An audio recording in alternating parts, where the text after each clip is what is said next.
Hello friends, welcome to my YouTube channel Stephen academy में आपका स्वागत है। और दोस्तों, आज का मैं वीडियो लेकर आया हूं बीएससी एग्रीकल्चर सेकंड सेमेस्टर वालों के लिए। और सेमेस्टर वालों का जो अभी सेकंड वालों का एग्जाम हुआ है soil and water conservation engineering का, तो उसका मैं सॉल्यूशन आप लोगों को 2023 का मैं बताने जा रहा हूँ। तो चलिए आप लोग जल्दी से अपनी बुकलेट सीरीज को देख लीजिए और उसका मिलान कर लीजिए। इसका पेपर जो कोड होता है वो 2011 है, AG 2011, और बुकलेट सीरीज जो है मेरे पास सी है।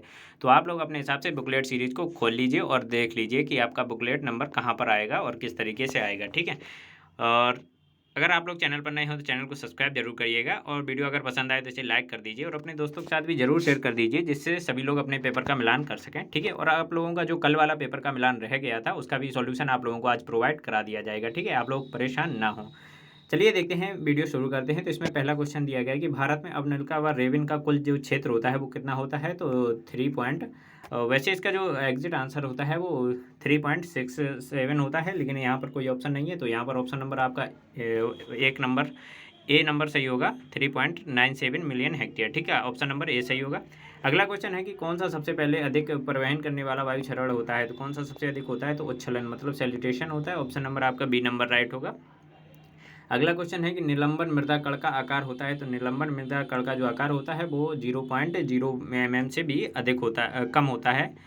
ऑप्शन सी सही होगा। अगला क्वेश्चन होगा 75% वायु क्षरण का परिवहन होता है, किसके द्वारा होता है। ये आप लोगों का नहीं, सॉरी, उच्छलन के द्वारा होता है। ऑप्शन नंबर आपका डी नंबर राइट होगा। इसमें 50 से 75% तक होता है। अगला होगा कि भूमि संरक्षण के पिता हैं। तो भूमि संरक्षण के जो पिता हैं वो कौन है।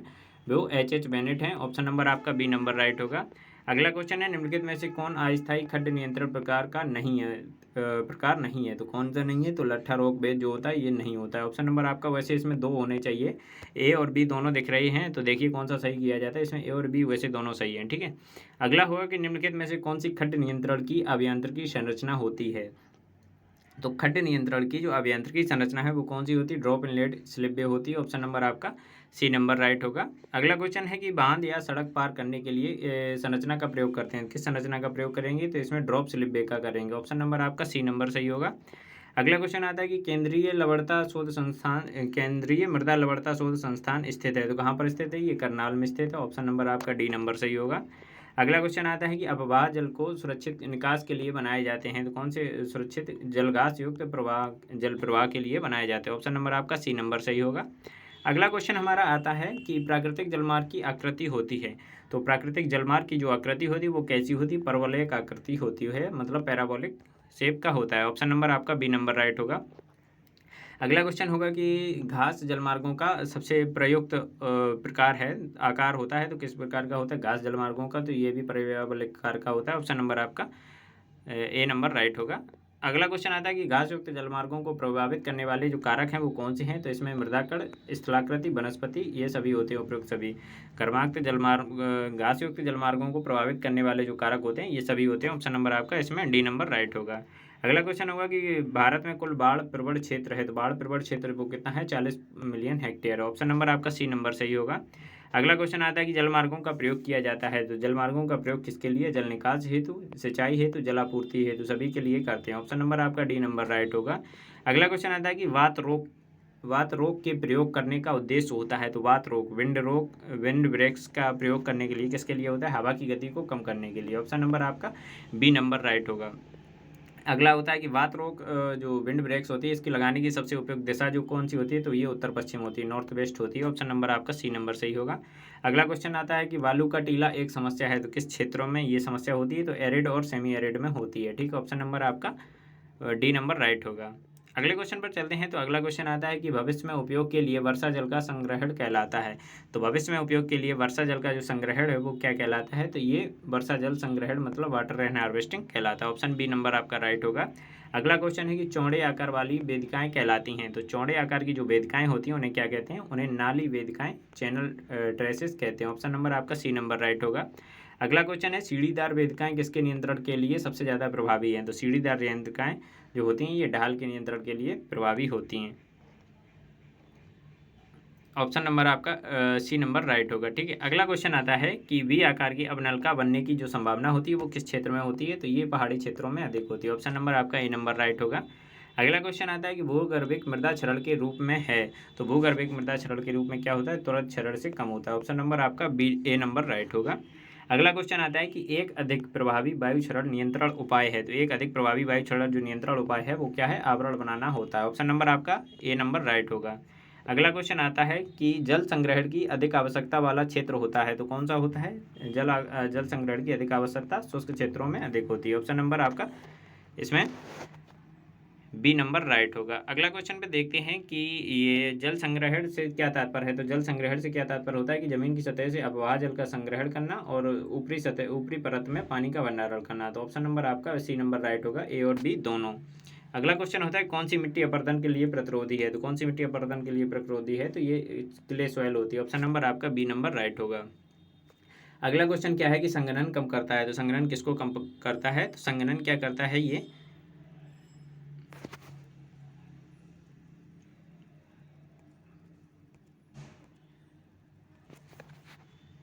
इसका जो सही आंसर है वो अभी कंफर्म नहीं है, तो इसलिए इसमें आप लोग इसका डाउट है, तो इसमें आप लोग अगर आप लोगों को कोई आंसर सही पता हो तो आप लोग कमेंट सेक्शन में बता दीजिए। अगला क्वेश्चन आता है कि कार्बनिक पदार्थ में किसमें अधिक होती है, मतलब जो जीवांश पदार्थ होते हैं उसमें किसकी मात्रा अधिक होती है, मतलब जो मृदा होती है किस पदार्थ की मृदा में अधिक होती है, तो पानी को एकत्रित करने की जो मात्रा होती है किसके कारण होती है, तो ये ऑर्गेनिक मैटर। और इसके 29 जो क्वेश्चन नंबर है आपका, क्वेश्चन इसमें कट गया है, तो उसका डी नंबर आपका राइट होगा, ए एंड बी दोनों, ठीक है, ऑर्गेनिक मैटर और सॉइल कंटेंट के कारण होती है, ए और बी दोनों। ऑप्शन डी नंबर आपका राइट होगा। अगला क्वेश्चन है कि केंद्रीय कृषि अभियांत्रिकी संस्थान स्थित है, तो ये कहाँ पर है, ये भोपाल में स्थित है। ऑप्शन नंबर आपका सी नंबर सही होगा। अगला क्वेश्चन आता है कि आर्थिक रूप से सबसे ज़्यादा घासदार जल प्रवाह का आड़ाकाट क्षेत्रफल है, तो कौन सा है, परवलयिक मतलब पैराबोलिक होता है। Option number B number right होगा। अगला क्वेश्चन है कि अवनल का क्षरण पूर्व अवस्था है, तो अवनल का क्षरण जो पूर्व अवस्था होती है क्षुद्र सरता क्षरण की होती है। ऑप्शन नंबर आपका ए नंबर राइट होगा। अगला क्वेश्चन है कि निम्नलिखित कारकों में से कौन मृदा क्षरण को बढ़ावा देता है, तो कौन देता है, हवा, जल, ग्लेशियर, उपयुक्त सभी। ऑप्शन नंबर आपका डी नंबर राइट होगा, ठीक है, सभी बढ़ावा देते हैं। अगला क्वेश्चन आता है कि निम्नलिखित में से मृदा क्षरण को रोकने का प्रभावकारी होता है, तो क्या होता है, प्रभावकारी रोकने में होता है, तो लोबिया होती है। ऑप्शन नंबर आपका बी नंबर राइट होगा। नेक्स्ट क्वेश्चन आता है अपनलिका को किसके द्वारा समाप्त किया जाता है, अपनलिका को लेबलिंग के द्वारा समाप्त कर सकते हैं। ऑप्शन नंबर आपका सी नंबर राइट होगा। नेक्स्ट क्वेश्चन पर देखते हैं कि जल क्षरण का जो सही क्रम होता है वो क्या होता है, तो जल क्षरण का जो सही क्रम होता है वो पहले आता है अपस्फुरण मतलब स्प्लैश इरोजन, इसके बाद परत मतलब सीट इरोजन, इसके बाद नलका मतलब ड्रिल इरोजन, इसके बाद आता है अवनलका मतलब गली इरोजन। ऑप्शन नंबर आपका जो बी नंबर है ये क्रम सही होगा, ठीक है। आगे देखते हैं, आगे क्या आता है, वायु क्षरण अधिक होता है, तो वायु क्षरण किस में अधिक होता है, तो ये बलुई मृदा में अधिक होता है। ऑप्शन नंबर आपका डी नंबर राइट होगा। अगला क्वेश्चन है कि वेदकायन में उपयुक्त ढाल होता है, तो वेदकायन में उपयुक्त ढाल कौन सा होता है, 16% होता है। ऑप्शन नंबर आपका सी नंबर राइट होगा। नेक्स्ट क्वेश्चन आता है कि मिट्टी की पपड़ी से कम होता है, तो मिट्टी की जो पपड़ी होती है इससे क्या होता है कि इन्फिल्ट्रेशन कम हो पाता है। ऑप्शन नंबर आपका सी नंबर राइट होगा। अगला क्वेश्चन है national academy for agricultural research and management स्थित है, तो ये कहाँ पर स्थित है, ये हमारा हैदराबाद में स्थित है। ऑप्शन नंबर आपका इसमें बी नंबर राइट होगा। अगले क्वेश्चन को देखते हैं कि जल संग्रहण शब्द सर्वप्रथम प्रयोग किया था, तो ये किसने किया था, जल संग्रहण का शब्द प्रयोग किया था, तो एच जे गेडजिट ने किया था। ऑप्शन नंबर आपका ए नंबर राइट होगा।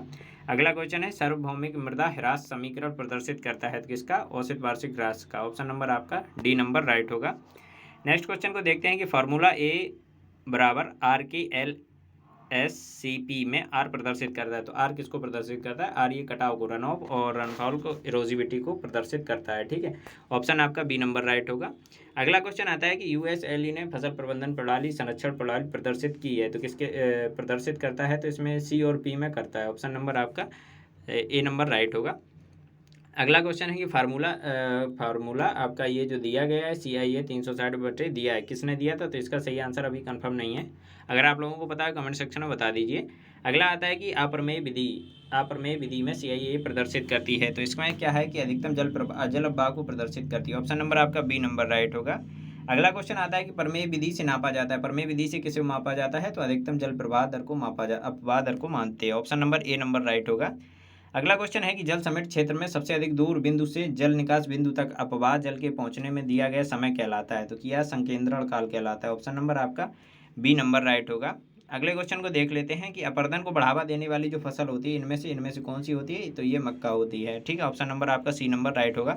दोस्तों अगर आप लोगों को वीडियो पसंद आ रहा हो तो प्लीज़ इसे लाइक कर दीजिए और अपने दोस्तों के साथ भी शेयर कर दीजिए, जिससे वो लोग भी अपने पेपर का मिलान कर सकें। और आप लोगों का जो कल का जो पेपर रह गया था ह्यूमन वैल्यूज़ एंड एथिक्स का, उसका भी सॉल्यूशन आप लोगों को आज प्रोवाइड करा दिया जाएगा, ठीक है।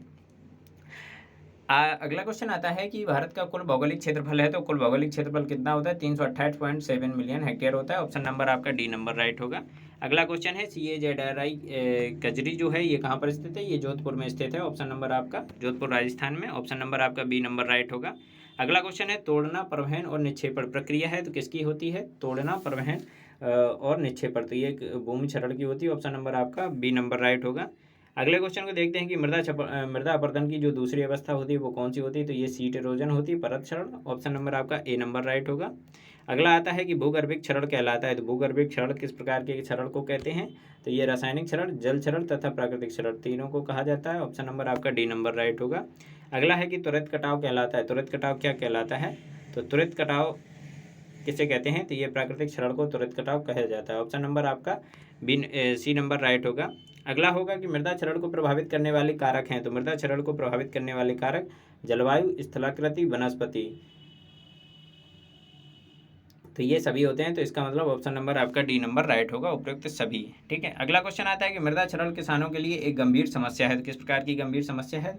तो टपका कटाव या अपस्फुरण की, परत क्षरण की या क्षुद्र सतह क्षरण की, तो किसानों के लिए सभी ये समस्याएं होती हैं। ऑप्शन नंबर आपका डी नंबर राइट होगा, उपयुक्त सभी।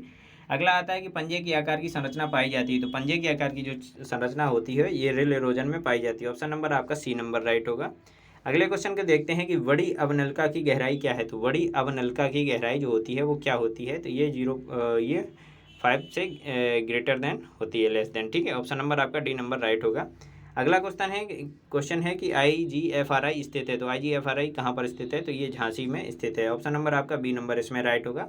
दोस्तों अगर आप लोगों को वीडियो पसंद आया तो प्लीज़ इसे लाइक कर दीजिए और अपने चैनल पर नए हो तो चैनल को सब्सक्राइब करके जरूर जाना। इस वीडियो को अपने दोस्तों के साथ जरूर शेयर करिए और इसी प्रकार के वीडियो आप लोगों को हमारे चैनल पर लगातार प्रोवाइड होते रहेंगे आगे भी आप लोगों की सेमेस्टर एग्जाम में हेल्प करने के लिए।